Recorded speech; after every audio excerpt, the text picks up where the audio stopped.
Anyway, I would have died a long time ago from like the star shells and all kinds. Well, for one thing, I invented them basically, and like I said, I didn't invent the. A lot of people are like, oh my god, it's like, or oh my lord, like yes, I am, but I didn't invent them. For they were basically stolen. Basically, I didn't. I wasn't the one using them. No, no, no, no. I would never do that. Um, I don't know who. I didn't know who was using them really. Apparently, they found their way to Dubai and some other places basically, and that's pretty much why so many people died there.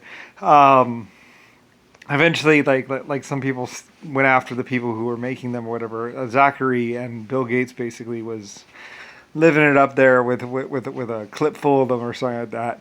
And basically, one shot, 50 kills. Basically, he was a psychotic freak, pretty much, and basically capitalized on pretty much some science and some technology, but not even that. Like I said, he found the records, I guess, inside Germany or something about how to make the bullets or something like that. And some people made them, and basically turned like a little geek into pretty much ultimate warrior because there's not much you could do about him. You could dive for cover, but even that, like sometimes they would actually even go through walls. I mean, basically, yeah. Well, I mean, it's super hot titanium metal, basically, or uranium metal that zips through things. It's not so much radioactive as it is just moving at a high speed and basically like 1,000 little needles. It's a big particle though that actually does most of the damage. Anyway, seen first time in 1940 or 1930 or something like that, and basically it's how like some children became ultimate warriors with their gun, basically. Like, I love you, you're so awesome. And basically they weren't ultimate warriors at all, or really good shots, but they could shoot, and a lot of people would die. So that's pretty much, and I would have died myself from these people because eventually they came after me. But like I said, the thing is that mostly I was like in a uranium ship and all that other stuff. So a lot of things that would affect other people really didn't affect me as much because like the outer hull of the ship was uranium, and then titanium, and like we use a sandwich of different metals to make up what is the LSF ship. So a lot of things would really mess with it. And another thing is I had upgraded to a different kind of ship by then, anyway, and wasn't even in the LSF ship anymore. And it had actually changed its name to the ALSFA ship at some point in time, and then eventually I left it on some planet where was going to be shrouded inside of a giant museum as being the colony ship that colonized 300 or I mean 30 or 100, 150 planets. And I moved on to a new ship and had it built, I believe, or something like that. I don't really know or remember, but I mean, a lot of people are also trying to use time travel to make me not exist anymore, so or kill me by some point in time, so they can basically be something. I don't really know. Anyway, though, and like I say too, I had 12 or more life form types around me, and basically I had actually cut my teeth or actually become what I was because I had exoskeletons and had actually come up with a better way for them to breathe. Like most people had come up with a genetic way for life forms to breathe in like one or two different atmospheres, and I came up with a 10 atmosphere filter. So pretty much my exoskeletons could actually breathe space, almost pretty much.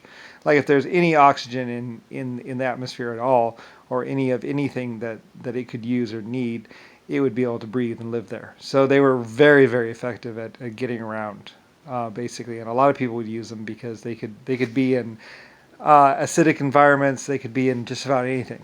Like my exoskeleton life forms could be in almost any environment, and were very very very tough, really tough. Like I said, one of my exoskeletons could literally open the airlock next to the sun and be like, "Hey, what's going on?" And basically, its exoskeleton suit would be like, but it would be like being degraded, but or worn away, but it wouldn't penetrate into the inner flesh that is basically the life form. So anyway, so I had done that, 100 million years of basically genetic experience basically came to play and made those life forms. Were not soft and squishy on the outside at all.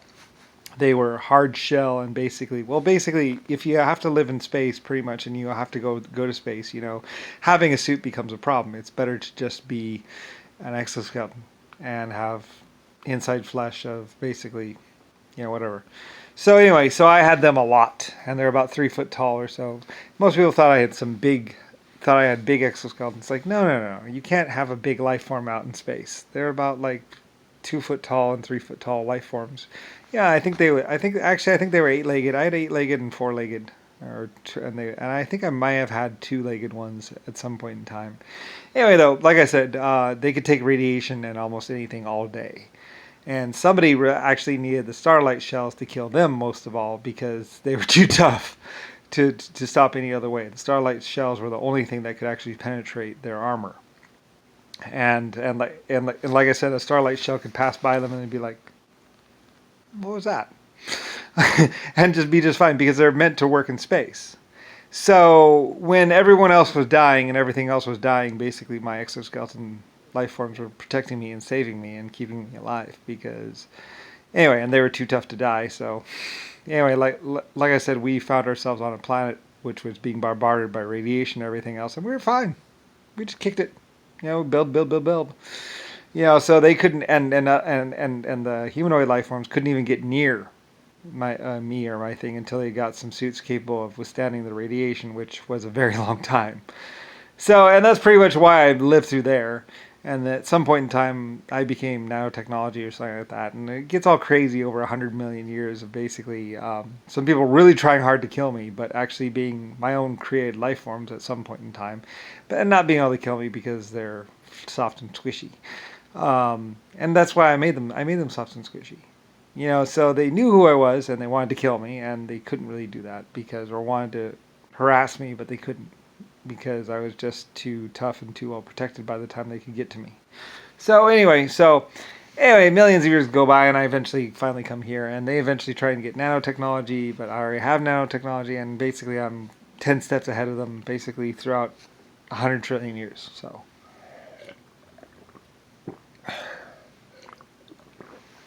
because I was always ahead of them. So because I'm their creator. So, so even though they want to kill me and they know who I am, they can't really kill me. So, that's kind of how that works out. Anyway, eventually I become Brian again, or I become Brian. So, after most of them die or something. Anyway, and then other people who have been watching them basically chase me around trying to kill me, and I've been wondering why they're trying to kill this one spaceship, or why they're trying to kill this one person. Finally figured it out at some point in time. That basically, I'm Lucifer Star, and pretty much these people have been trying to kill me for over 100 million years or 500 billion years or something like that.